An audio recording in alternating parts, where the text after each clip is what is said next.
Hi, I'm Chris Adams, author of Sword of Vengeance. It's been really cool seeing people enjoy a world that I created. It took a little bit longer than I expected to write a first novel, like many people doing this for the first time. A lot of edits, a lot of revisions, a lot of different versions, and kind of getting the right backstories right, building the world. And I think that world building is one of the things that I've always really appreciated about science fiction and fantasy authors that I've enjoyed. So I'd like to share a couple of ones, whether older writers that I grew up reading or some of the more recent ones that I find inspirational for some great world building.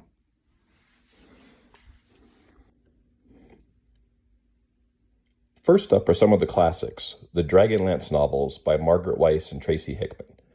These remain some of my favorites to this day. They still are writing, they're still continuing the series. The world building is fantastic, and it features some of my favorite characters like Rastal and Magier. Dritz Duerden, written by R.A. Salvatore, and his series of books, Homeland, Exile, and others, are some of the other ones that I really enjoy.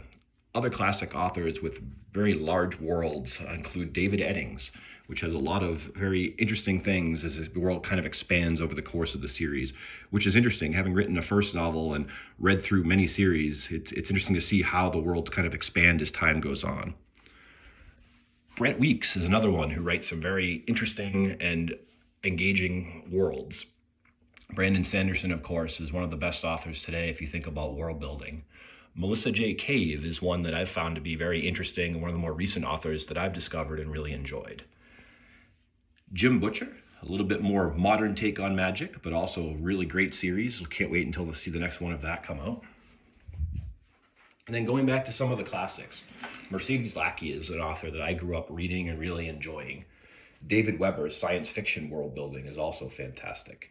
And I would definitely recommend Larry Correa, whose Monster Hunter series is very plausible, I suppose, for an alternate world where monsters really existed and people decide to get paid in order to do it.